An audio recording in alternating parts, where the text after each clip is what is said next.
먼저 온가족 성경 통독 방법 안내입니다. 말씀을 보기 전 정돈된 마음을 가지고 하나님의 음성을 듣게 해달라고 기도합니다. 한 주간 분량의 성경을 매일매일 나누어 읽습니다. 매일매일 조금이라도 꾸준히 읽도록 해주세요. 말씀을 보기 전에 영상을 보셔도 좋고 말씀을 보고 난 이후 영상을 보셔도 좋습니다. 다만 한 주에 한 번 온 가족이 함께 영상을 보시기를 추천합니다. 편한 마음으로 영상을 보시고 시청 이후에 함께 나눔 질문과 기도 제목을 나누어 주세요. 정답은 없습니다. 각자 하나님이 주시는 마음을 편하고 자유롭게 이야기하시면 됩니다. 마침 기도는 주기도문으로 마무리합니다.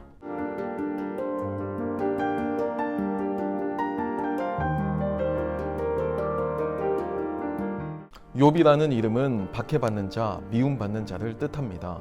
그 이름대로 그의 삶은 박해와 미움의 연속이었는데요.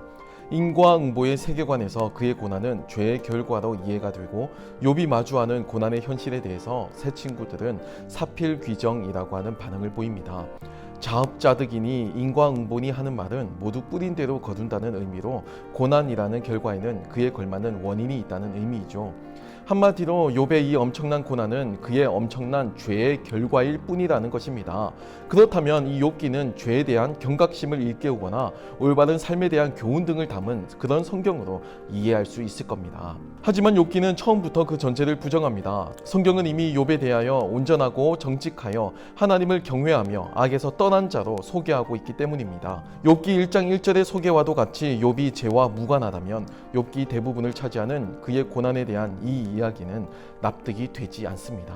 전혀 인과관계가 맞지 않죠. 죄를 선택했기에 죄의 결과가 오는 것이 아니라 선을 선택했는데 죄의 결과가 나타났다는 것인데요. 이것은 단지 인과관계, 즉 원인이 있으면 결과가 있다는 것을 부정할 뿐만 아니라 정의에 대한 의문마저 생기게 합니다. 선한 씨를 뿌린 그 선한 사람이 악한 결과를 거두고 또 심지어 고난까지 겪는다고 한다면 여기에 무슨 정의가 있겠냐라고 하는 주장인데요. 인간은 모두 고난을 경험할 때마다 그 원인을 찾으려는 본능이 있습니다. 원인을 알아서 다음에는 그 동일한 실수를 반복하지 않으려고 하는 그러한 교훈적인 목적도 있고요. 아니면 고난을 당할 때는 당하더라도 최소한 그 고난의 이유는 알자고 하는 그러한 목적도 있습니다. 기독교 문화권에서 고난은 죄의 원인으로 지목이 되거나 하나님의 특별한 섭리로서 이해가 됩니다.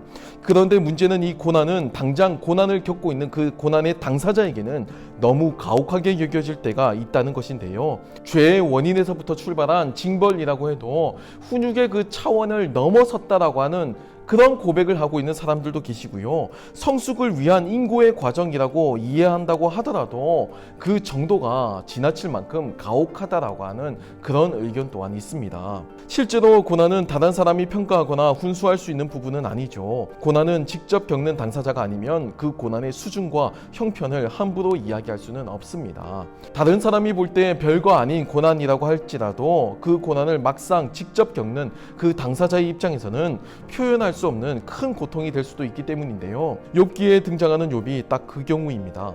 욥의 주변에는 교과서적인 조언과 충고를 하는 친구들이 가득합니다. 욥이 마주한 고난에 대해서 조금 공감은 하지만 결국에는 훈수와 충고로 이어지게 되죠. 욥의 고난에 대해서 자기 나름대로의 논리를 펼치기도 합니다. 물론 욥을 위해서였겠지만 실제로 욥은 이 주변의 이러한 훈수와 충고로 인해서 더 큰 고통을 토로하고 있는데요. 주변에서는 고난의 원인과 이유에 대해서 말하고 있지만 욥은 그 내용이 전혀 납득이 되지 않았기 때문입니다. 아니, 납득이 되고 말고의 문제가 아니고 당장 견디기 힘든 강도의 그 고난이었기 때문에 그냥 그 고통을 있는 그대로 경험하고 그냥 그 고통을 체험하고 신음할 수밖에 없었던 것이죠. 욥의 고난을 바라보는 친구들의 관점은 사필귀정이라고 해도 과언이 아닙니다. 알게 모르게 욥이 지은 죄가 있어서 결국 그것이 고난이라고 하는 이 현실로 이어지게 되었다는 것이죠. 하지만 욥은 이러한 친구들의 주장에 강하게 반발합니다. 아니, 오히려 억울함을 토로하는데요. 욥기는 이러한 욥의 항변이 일리 있음을 욥기 1장에서부터 분명히 밝히고 있습니다. 욥의 고난은 분명하게 욥의 행동과는 관련이 없고 더욱이 죄의 결과는 아니었습니다. 오히려 욥기는 이 욥이 하나님을 잘 믿는 의인임을 분명하게 선언하고 있죠. 이번 주 읽을 통독은 고난에 대한 깊은 이해가 담겨져 있는 욥기입니다. 이유 없는 고난이라고 하는 이 이해할 수 없는 현상을 욥이라는 한 사람의 삶을 통해서 해석하고 있습니다. 욥의 고난은 과연 어떻게 이해할 수 있을까요? 갑작스러운 고난을 마주한 욥의 현실을 묵상하면서 통독해 보시기를 권해드립니다. 나눔 질문입니다. 우리의 삶에서 고난은 왜 생겨날까요? 자유롭게 나누어 봅시다. 내가 만약 욥이라면 어떤 심정이었을까요? 주변에 욥과 같은 처지가 있다면 나는 어떻게 반응할 수 있을까요? 자유롭게 나누어 주시고 주기도문으로 마무리합니다.